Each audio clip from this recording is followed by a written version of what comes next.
meus queridos irmãos, a paz do Senhor Jesus.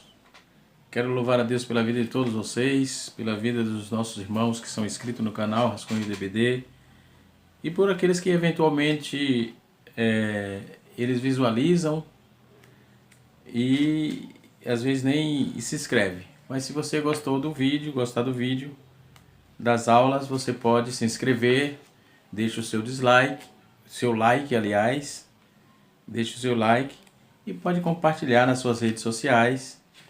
Tem livre acesso, livre arbítrio para isso, concessão ou melhor.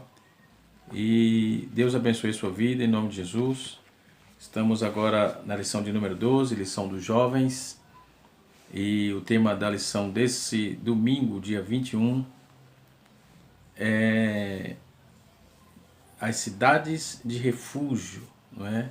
As cidades de refúgio, que está pautada a lição de número 12. E o texto bíblico proposto aqui, baseado da lição, é em Josué capítulo número 20, versículo número 1 até o versículo 6. Então nós estaremos falando com os nossos jovens e também, por que não dizer, para todos, né?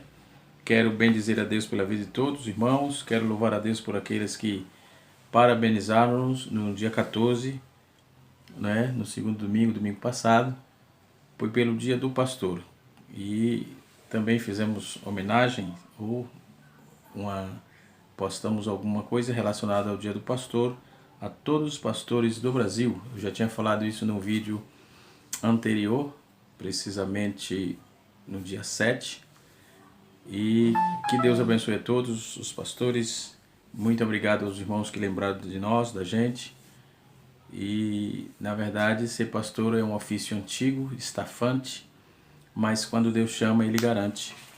Tudo vem de Deus, é para Deus e com Deus. Então, se Ele chamou, Ele nos garante. Deus abençoe no nome de Jesus. Então, nós estaremos junto com os irmãos falando sobre as cidades de refúgio. Glória a Deus.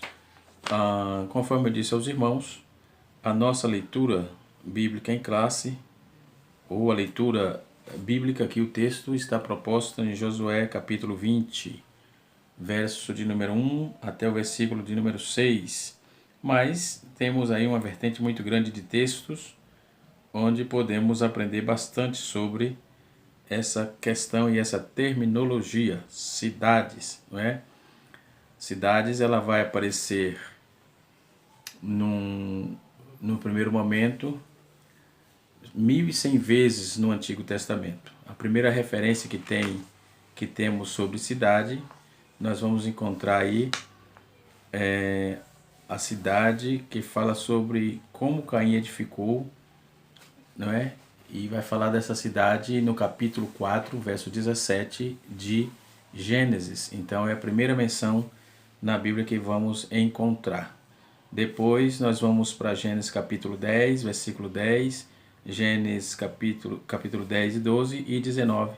Também vamos encontrar ali cidades que foram edificadas depois da confusão da língua, a questão de Nimrod, Babel, Ereque e outra cidade, Assum, e depois vem a Nínive, Reobote e assim sucessivamente, Segundo Merrill-Unger, ele vai dizer nos seus comentários, é um erudito presbiteriano, ele diz que é difícil, quando se fala na Bíblia cidades, pode se referir dentro do contexto geral, um termo ir, que é cidade, pode significar cidade propriamente dita, aldeia ou vila. Mas Merrill-Unger, ele vai dizer que as cidades e aldeia era distinguida geralmente pelo tamanho da população e pelas muralhas. Se a muralha fosse circuncidar-se ou circulasse toda a comunidade, era considerado cidade. Caso negativo, era considerado aldeia. Então é uma particularidade interessante para o nosso aprendizado. Espero poder, nesta aula, uma vez mais, contribuir com os nossos jovens do nosso setor aqui em Guarulhos, São Paulo, do nosso estado, São Paulo, e do nosso Brasil, aqueles que nos acompanham, não é? Por esse Brasil afora. Deus abençoe a todos, no nome de Jesus. Às vezes eu observo que os irmãos, nós postamos os vídeos no YouTube, no Facebook, e os irmãos curtem e compartilham e faz comentários, mas não, parece que não atenta aí para o YouTube, não é? Se você abrir o vídeo, ele vai para o YouTube automaticamente, e lá você pode se inscrever. Escrevendo, ativa o sininho, tem um sininho ao lado, você pode deixar o seu like, ative o sininho, porque toda vez que eu postar um vídeo, você é o primeiro a ser notificado pelo YouTube que nós postamos mais um vídeo e chega para você, tá certo? Muito bem, isto posto, nós vamos dar continuidade à nossa lição. A nossa revista aqui, ela é dividida em três tópicos, né? Como sempre, 3 tópicos. O primeiro tópico é Deus ordena estabelecer cidade de refúgio. Deus ordena estabelecer cidade de refúgio. O segundo tópico é os levitas exigem sua herança. E terceiro tópico é Josué abençoa os rubenitas, os gatitas e a meia tribo de Manassés, não é? E assim sucessivamente. Nós vamos aprender um pouco sobre essas cidades de refúgio. Então, trazendo aqui logo de início sobre essa questão de cidades, aldeia e tal, conforme Gênesis capítulo 4, verso 17. Também cito Gênesis capítulo 19, versículo 29. Cito também Gênesis capítulo 24, versículo número 10. E assim por diante. Então, quando essas distinções entre cidade e aldeia, como eu disse, aí em um comentário de... ele é comentarista do Antigo Testamento, não é? Merio Unge, não é? E assim sucessivamente dentre outros comentários, foi um dos mais plausíveis que eu achei, não é? Na nossa lição também vai fazer menção, e nós vamos aí aprendendo juntos, tá certo? Você pode perguntar, pode fazer seus comentários, estaremos à disposição para dar-te a resposta conforme o que está baseado na nossa lição, né? Vamos lá. Então nós vamos verificar aqui que no subtópico da lição diz que Deus cuida dos que praticaram um homicídio culposo. Bom, isso é uma observação que devemos fazer, né? Se um homicida, no versículo 3, diz que se um homicida matar alguém por acidente, e não de propósito, que seja por refúgio no vingador do morto, não é? Na terra prometida não deveria existir qualquer traço de injustiça, conforme o capítulo 19, versículo 10 de Deuteronômio, né? Portanto, o Senhor determinou que 6 cidades dos levitas tivessem o caráter de fortalezas judiciais, né? Então, observe que lá, aqueles que fossem para aquela cidade, não ia ser tão fácil para ele assim, tinha critérios, não é? Tinha critérios. Isso é bom observar, né? Para aquelas cidades fortalezas judiciais, era para que as pessoas que matassem alguém involuntariamente não sofressem nenhuma agressão ou vingança, conforme está escrito em Números, capítulo 35, verso 6, sendo que 3 dessas cidades já havia sido determinada por Moisés antes mesmo da entrada de Canaã. Moisés determinou isso em Deuteronômio, capítulo 4, versículo 41 a 43, né? Então, o acusado de assassino, então, porque por seu livre-arbítrio irá à cidade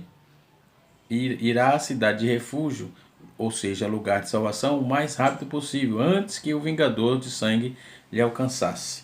Então, é comum fazermos essa observação de que o homem do pecado, o homem que veio do pecado, foi massacrado pelo pecado e alguma coisa lhe aconteceu sem intenção, fez para um ato de defesa, alguma coisa parecida,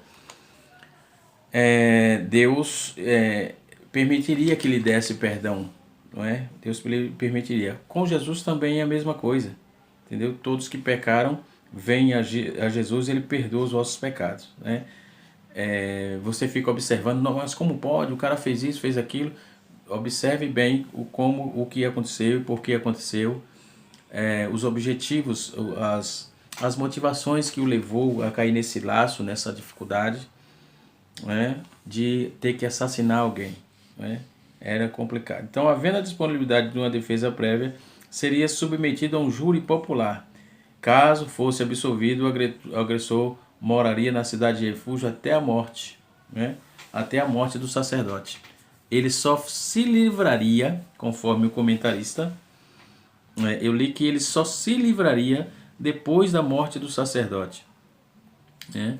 Então observe que a tensão que fica nesse negócio, né? No capítulo 35, verso 19, verso 9 até o versículo 28 de Números, e Deuteronômio capítulo 19, versículo 1 a 13, diz que o comando aqui registrado foi dado para ocupar os assentamentos designados, né? Então os santuários não eram templo ou altares em outros países, como em outros países, cidades habitadas. O projeto não era para selecionar criminosos, mas apenas para garantir a proteção contra o homicídio da vingança dos parentes do falecido, até que se devessem averiguar sua morte resultou no acidente e paixão momentânea ou de malícia premeditada. Então, a instituição da cidade de refúgio, juntamente com as regras prescritas para a orientação daqueles que buscavam asilo dentro de seus muros. Então, não era de qualquer jeito que ia para lá. Precisava passar pelo julgamento popular para que essa pessoa tivesse o direito de entrar na cidade de refúgio. Não era assim, a bel prazer, eu matei e vou para a cidade de refúgio. Negativo, era tudo observado. Se você não tivesse culpa mesmo, aí que você recebia esse direito, né? Iria ter esse direito de ir para a cidade de refúgio. Então, vamos notar que aquela orientação que buscava ali asilos, né, era uma provisão importante, tendendo a assegurar os fins da justiça, bem como da misericórdia. Não existe justiça se não tiver misericórdia, como não existe misericórdia se não houver feito com justiça, não é?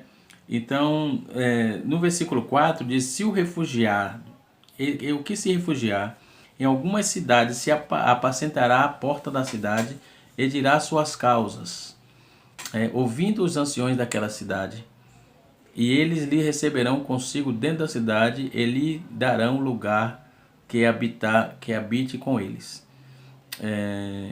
Então, dentro desse texto bíblico, nós vamos observar que ao que se refugia, né, em algumas cidades, aquelas que representam a porta da cidade, é um local de recurso público, né? E ao chegar lá, ele era relatado a sua história de angústia para os anciões e que estava destinado a dar-lhe um abrigo. Então, passava pelos anciões primeiro, não era assim de qualquer jeito, né? Como já sabemos assim. Então, e os meios de apoio que eles tinham lá. Até que as autoridades locais, conforme Josué capítulo 20, verso 6, tendo cuidadosamente investigado o caso, deveria ter aí o pronunciamento e a decisão, né, a ser considerado culpado. O homicida foi entregue ao vingador de sangue. Então, se fosse culpado, ele era devolvido ao vingador do sangue, ou seja, aquele que raivosamente iria vingar o sangue, e aí estava ruim, a coisa ia ficar ruim pro assassino, né? Mas se fosse averiguado que ele tinha cometido um homicídio involuntário, né? Um homicídio que ele, tipo uma defesa e tal, ele era salvo disso, né? E aí onde os salvos sentimentos vingadores dos perseguidores, mas eles aí perdeu, se fosse diferente, ele perderia o privilégio da imunidade, né? E aí nem Deus salvaria a vida dele, porque já era uma proposta de Deus. Então, se o sacerdote deixasse ele para lá, que os vingadores viessem atrás, já era o fim dele, não é? Então, a cidade de refúgio seria aí proveniente da cidade de levitas, né? Cumprimento da legislação mosaica, conforme os textos propostos aí que eu acabei de citar no capítulo 35, versículo 9 a 28, não é, de Números, e Deuteronômio 4, versículo 41 a 43, Deuteronômio capítulo 19, versículo 1 a 10. Esses lugares foram estabelecidos para fornecer abrigo àqueles que haviam matado alguém sem intenção, né? Mas tinha que passar pela averiguação correta, né? Então, a expressão por erro e não com intenção quer dizer literalmente acidental, né? Sem ter o propósito. As leis de Deus permitiam brechas por razões justas, da mesma forma que os modernos códigos penais distinguem hoje o assassinato culposo e o doloso, né? Então, no direito a gente sabe, eu sou estudante de direito, e quem já estudou e ainda estuda direito, sabe que o direito praticamente ele veio da Bíblia, né?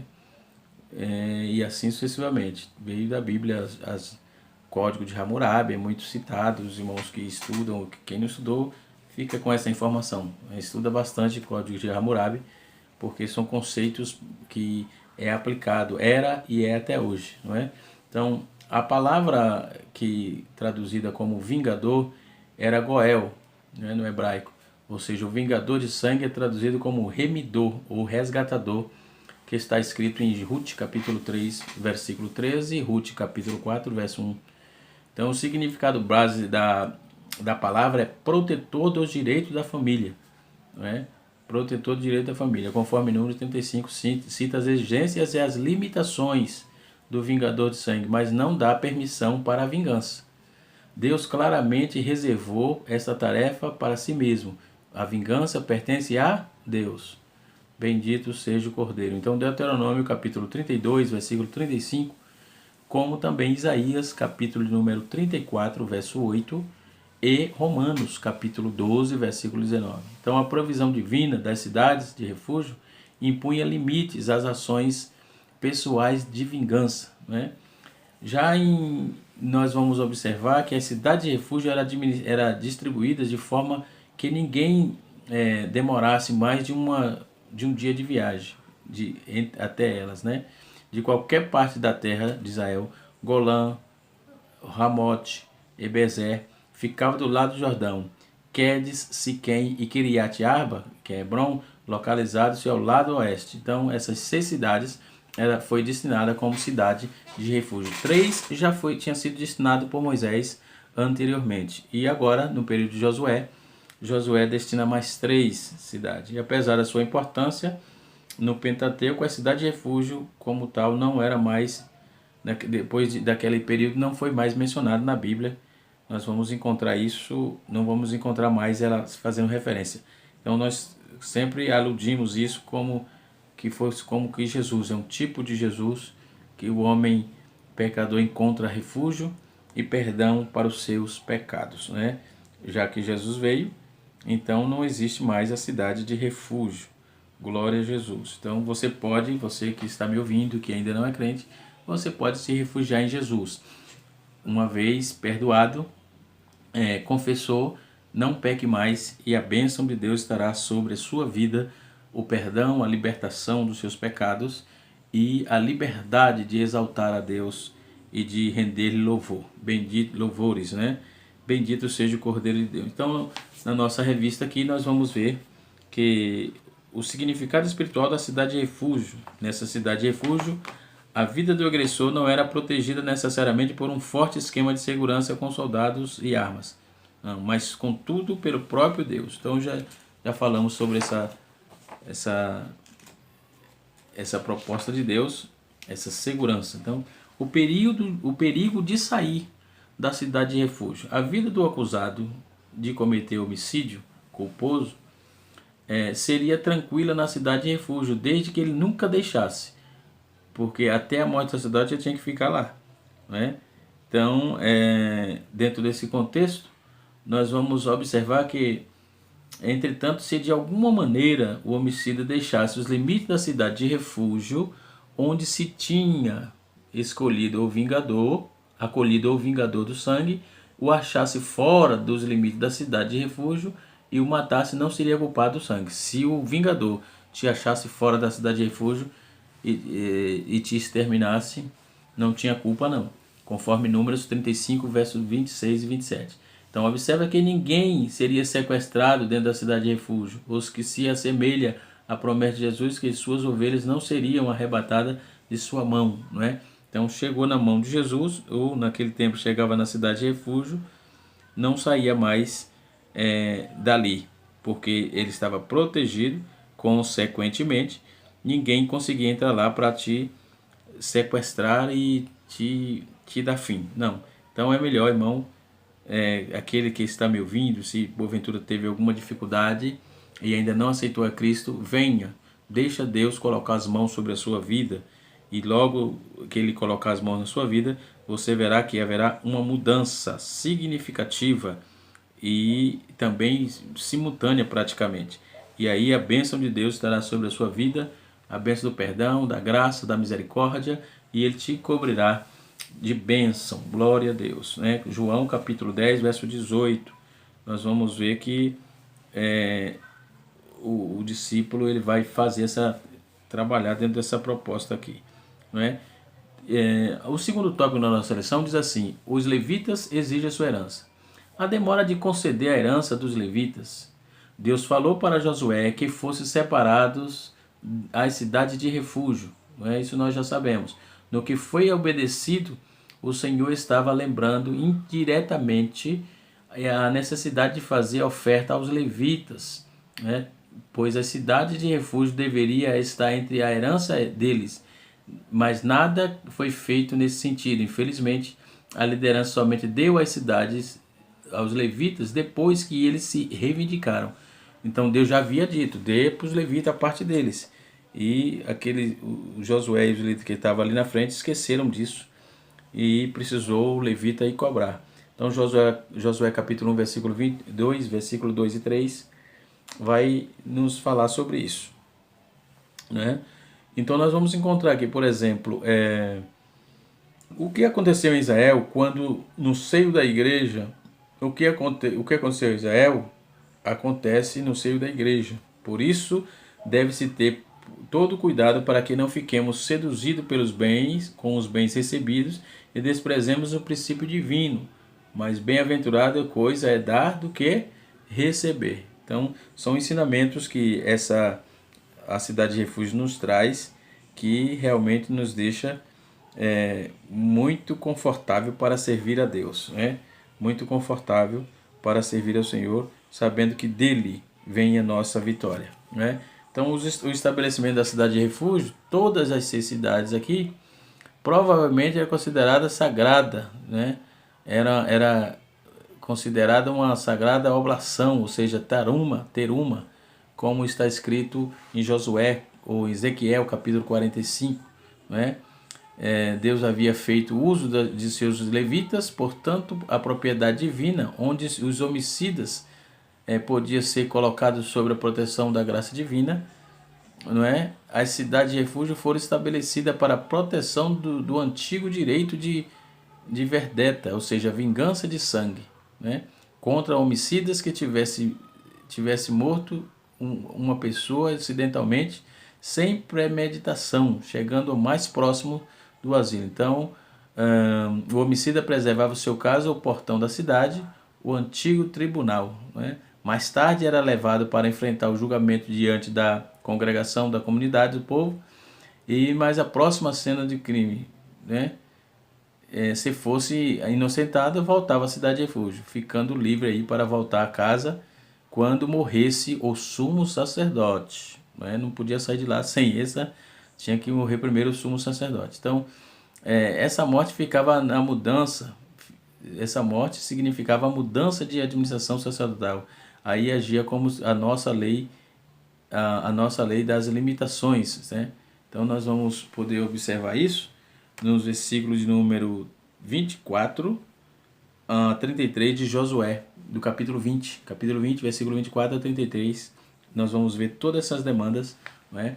Mais 30 minutos de vídeo não dá para fazer tudo isso, né? Então recomendo aqui a leitura do capítulo 20, todo o capítulo 20, né? E nós vamos, também recomendo a leitura de Deuteronômio, capítulo número 19, versículo 24, capítulo 21, versículo 24 a 33. Glória a Jesus, né? O estabelecimento da cidade de levita, isso eu já falei. Então, o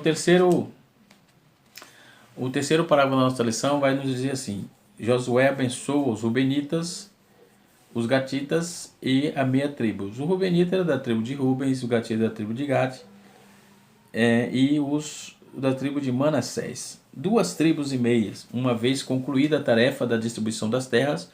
Não obstante ainda houvesse muito território a ser conquistado, Josué libera as tribos de Ruben e Gad e a meia tribo de Manassés para voltarem à terra da possessão deles. Aqueles nobres guerreiros haviam passado muitos anos longe de suas famílias, trabalhando na terra prometida, não é? Veja bem que esses 3 homens eles encabeçaram o tempo todo ali, e quando chegou o tempo, Deus, por meio de Josué, liberou: vocês podem voltar para sua terra, volte abençoado, fica tranquilo. Deus deu a eles paz e tranquilidade para continuar vivendo na sua casa, na sua família, com os seus, né? E assim sucessivamente. Então, aqueles nobres, aqueles homens trabalhando lá, que ficou trabalhando na terra prometida, agora voltam para sua casa, os seus lares, né? Então, a missão que lhe foi dada, foi atocada, que abraçaram com todo empenho, estava concluída. Então, na vida do ministério, muitos são comissionados para realizar algo importante para Deus, mas nem sempre todos conseguem completarem todo o seu desígnio, como foi o caso dessa tribo aqui, né? Uns plantam, outros regam e outros colhem. O certo é que o propósito de Deus sempre serão alcançados. Deus não tem falta de nada. Ponto. Mais uma vez repito: Deus não tem falta de nada. Se Ele quer realizar um propósito, o propósito dele será realizado. Então, a conquista integral de Canaã, conforme pronunciado pelo Senhor, cumpriu-se os séculos após, no auge da monarquia judaica, né? Então, nós podemos observar que a exortação à obediência, Josué reuniu as tribos de Ruben, de Gade, né, e de Manassés, aí a meia tribo, e agradeceu a ele por tudo. O agradecimento, a gratidão é um fator fundamental na vida de quem faz a obra de Deus, né? Às vezes somos injustiçados e muitas vezes encontramos muito ingratos pelo caminho, mas seja grato.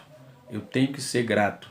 Você deve ser grato. Aquele que um dia estendeu as mãos, lhe abençoou, estendeu a mão, lhe perdoou. Seja grato, porque Deus, ele zela e vela pela gratidão também, né? Porque a sua palavra, ela não volta para o céu vazia. Glória a Jesus. Então temos que ter gratidão ao Senhor, não é? E fechando aqui, Josué exortou: tão somente tendo cuidado de guardar com diligência o mandamento e a lei de Moisés, servo do Senhor, vos mandou. Josué não esqueceu, ele estava já velho, não é? Porque doravante aí não se ouve falar mais Josué, não é? Então ele já tinha, antes de falecer, ele passou toda a instrução para o povo, e por isso para as tribos que ele liberou lá, Manassés, Gad e Rubens, não é? Então ele abençoou aquele povo e ele exortou para que o povo cumprisse. Josué capítulo 22, versículo 5. Ou seja, eles precisavam se manter fiéis, com grande advertência para a igreja dos dias atuais: permaneçamos fiéis ao Senhor. Entendeu? Ao altar junto do Jordão, né? O terceiro subtópico aí da nossa lição, estamos chegando ao final dessa lição, né? Então, ao chegar ali nas margens do Rio Jordão, as 3 tribos, movidas por sentimento religioso, ergueram o valioso altar. Tal conduta foi mal interpretada pelos líderes que partiram para confrontá-lo, e ao explicar que não se tratava de um altar para oferecer sacrifício, mas apenas de um memorial. Existe o memorial e o altar do sacrifício, e eles deixaram ali para lembrança. As tribos que ficaram no oeste do Jordão, capitaneados pelos sacerdotes, aceitaram o monumento pacificamente, e esse episódio demonstra que entre os irmãos deve haver comunicação, entendimento, cumplicidade no serviço do Senhor. Então, Importante isso aqui: comunicação, entendimento e cumplicidade no serviço do Senhor. Vocês que são líderes, jovens, líderes de grupos, têm que ter esse entendimento. Nós outros de igual modo, não é? E assim sucessivamente. Que Deus abençoe a todos. No nome de Jesus, canal Rascunho DVD, junto com você, lições bíblicas da Escola Dominical, e até a próxima aula, no nome de Jesus. A próxima e a última aula, a aula de número 13, é renovando a aliança. Renovando a aliança. Deus abençoe, no nome de Jesus.